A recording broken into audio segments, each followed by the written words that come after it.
Bismillahirrahmanirrahim. Assalamualaikum warahmatullahi wabarakatuh. Bismillahirrahmanirrahim. Alhamdulillahirabbil alamin wa bihi nasta'in wa ala umurid dunya waddin. Assalatu wassalamu ala asrofil anbiya'i wal mursalin sayyidina wa nabiyina wa maulana Muhammadin wa ala alihi wa sahbihi wa man tabi'ahum bi ihsanin ila yaumiddin.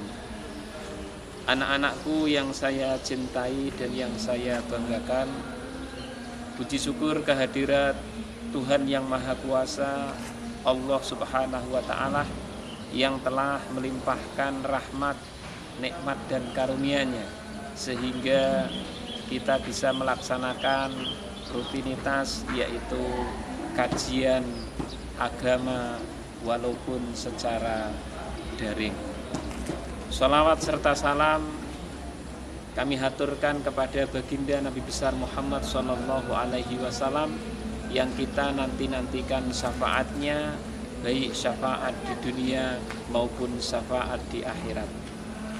Anak-anakku yang saya cintai dan yang saya banggakan, pada kesempatan ini kajian akhlak bab yang keempat, yaitu tentang kewajiban kita kepada Rasul Muhammad Sallallahu Alaihi Wasallam.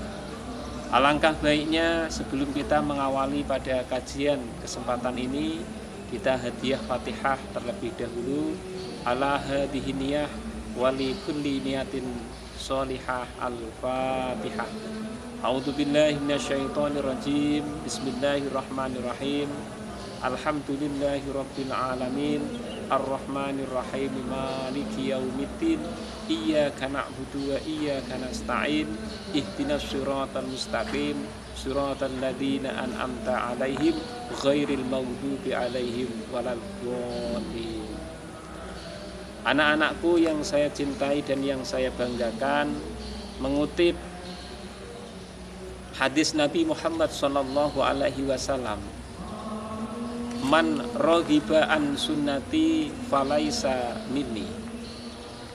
Nabi Muhammad menyampaikan dalam hadisnya, barang siapa yang tidak suka dengan sunnahku, falaisa minni, maka beliau menganggap dia bukan umatnya. Dari hadis ini kita munculkan, kita tarik kesimpulan bahwasanya kita sebagai umat beliau punya kewajiban besar terhadap beliau. Apa? Yaitu meniru tindak dan tanduknya dengan tuntunan sunnah beliau. Apapun yang disampaikan beliau lewat hadisnya, kita wajib mengikutinya. Kalau kita mengakui kita cinta kepada Nabi Muhammad, kita mengakui bahwa kita adalah umat Nabi Muhammad Sallallahu Alaihi Wasallam, maka tugas seorang umat maka harus mengikuti apa yang sudah menjadi perintah beliau. Jangan sampai apa yang disunahkan beliau, apa yang diperintahkan beliau, kita tinggalkan dengan sengaja. Ini akan menjadi bumerang bagi kita sebagai umat beliau yang katanya cinta, mahabbah kepada Nabi Muhammad, tetapi tidak dipraktekkan dalam kehidupan sehari-hari. Maka saya mengingatkan kepada anak-anakku, kita umat beliau,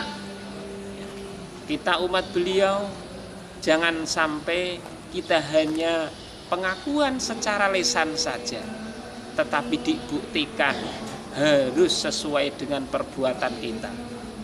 Kalau lisan kita menggebu-gebu bahwa saya umat Nabi Muhammad, saya cinta dengan Nabi Muhammad, maka tugas kita perbuatan kita disesuaikan dengan apa yang sudah diarahkan beliau.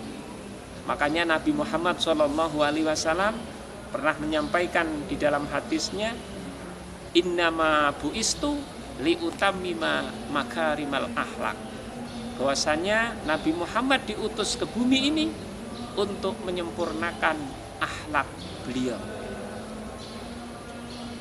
Kita lihat pada zaman kelahiran sebelum Nabi Muhammad SAW bahwa kota Mekah itu terkenal yang namanya zaman jahiliyah.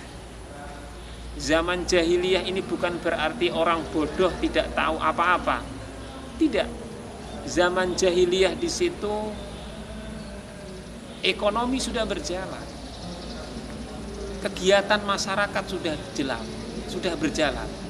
Tetapi yang perlu kalian pahami bahwa tidak adanya akhlak di situ.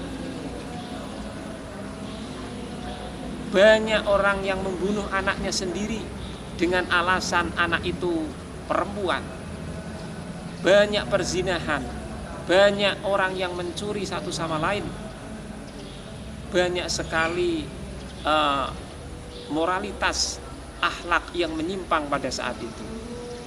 Ketika Nabi Muhammad SAW diturunkan oleh Allah Subhanahu wa Ta'ala, tugas beliau adalah menata agar peradaban kemanusiaan di situ bisa sesuai dengan aturan yang digariskan oleh Allah Subhanahu wa Ta'ala. Khairun nas anfa'uhum linnas. Sebaik-baik manusia adalah bermanfaat dengan yang lain.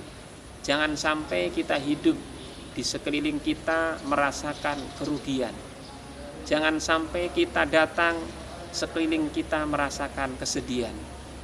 Makanya saya berpesan kepada anak-anakku, buatlah orang sekeliling kalian merasakan kebahagiaan ketika kalian datang. Ketika kalian pulang ke rumah, orang tua dan keluarga merasa bahagia. Ketika kalian bergaul dengan teman kalian merasa bahagia dan bangga punya teman seperti kalian. Ketika kalian datang ke pondok, maka sekeliling teman yang ada di pesantren merasakan bahagia.